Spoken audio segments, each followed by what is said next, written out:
আসসালামু আলাইকুম এভরিওয়ান, সবাই কেমন আছেন? আশা করি সবাই ভালো আছেন। তো আজকে আপনাদের দেখাবো আমার সারা দিনের যত কার্যক্রম রয়েছে সকল কিছু আপনাদেরকে দেখাচ্ছি।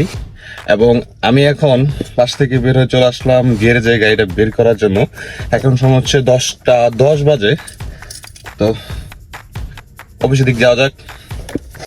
তো আজকে আমার সারাদিনে কত টাকা ইনকাম হয় সেটা আমি আপনাদের আজকে দেখাবো, এবং কি আমার ড্রাইভিং স্কুলে কতজন আপনার অ্যাডমিশনের ব্যাপারে আসে বা কতজন অ্যাডমিশন নেয়, সেই বিষয়গুলো আপনাদের সামনে তুলে ধরবো।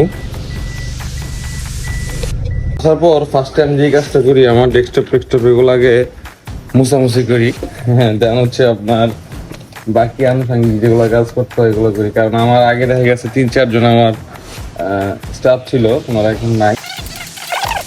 আসলাম আপনার ট্রেনিং করাতে।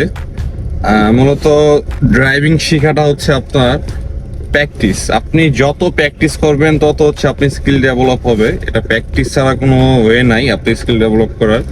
আর একটা গাড়ি যদি আপনার মেজারমেন্ট যদি আপনি করতে চান, সেক্ষেত্রে লুকিং গ্লাসটা হচ্ছে আপনার খুব ইম্পর্টেন্ট। হ্যাঁ, আপনার কি লুকিং গ্লাস ঠিক আছে? জি জি ভাই, ঠিক আছে। আচ্ছা, এখানে লুকিং গ্লাসটা হচ্ছে আপনার যত বড় গাড়ি হোক, হ্যাঁ আপনার গাড়ি যত বড় হোক, আপনার লুকিং গ্লাসটা কিন্তু আপনার মানে মেইন। আপনি যত লুকিং গ্লাস তাকাবেন তত হচ্ছে আপনার গাড়ি মেজারমেন্ট আসবে। কথা বলতে পারছি ভাই? জি জি। আর গাড়ি চালানোর ক্ষেত্রে সবথেকে একটা ইম্পর্টেন্ট বিষয় হচ্ছে আপনার আমরা যারা প্যাসেঞ্জার আছি, যাতে আমরা ফিল না করতে পারি যে আপনি এক সাইডের বেশি জোরে ডাবাইছেন বা জোরে ব্রেক করছেন। জি। হ্যাঁ, বুঝতে পারছি। যারা প্যাসেঞ্জার থাকবো আমরা যাতে না বুঝতে পারি আপনি জোরে ব্রেক করছেন বা জোরে অ্যাক্সিলারেটর দিচ্ছেন। গাড়িটা চলবে কি স্মুথ ভাবে। আমাদের অফিসে চলে আসছে হিমেল ভাই। হ্যাঁ ভাই, কি অবস্থা আপনার? এই তো ভাইয়া ভালো আছে, আপনার কি অবস্থা? এই তো ভাইয়া আমাদের এখান থেকে প্রায় 2 বছর আগে ড্রাইভিং শিখছে। কয় বছর আগে ভাইয়া?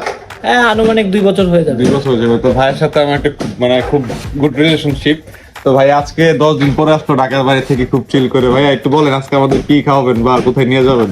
না আসলে প্রো ড্রাইভিং স্কুলের কাছে আমি কৃতজ্ঞ থাকবো সারা জীবন। আসলে ওনাদের বিহেভিয়ার বা ওনাদের সার্ভিসটা অসাধারণ। আসলে ওনাদের সাথে প্রফেশনাল থেকে আমার ব্যক্তিগত রিলেশনটা এখন বেশি হয়ে গেছে, বিশেষ করে এখানের যে ওনার মাজুদ ভাই। সাজাচ্ছে হচ্ছে আপনার লাঞ্চ করার জন্য। এখন বাজে 2টা, আর 1 ঘন্টা পরে লাঞ্চ করে আবার অফিসে চলে আসবো। বাসা থেকে নামার পর বাইকের অবস্থাটা দেখেন আমার। এটা বিগত আপনার মাসখানেক পইরা আছে, কোনো চালানো হয় না। সমস্যাবিহীন মানুষ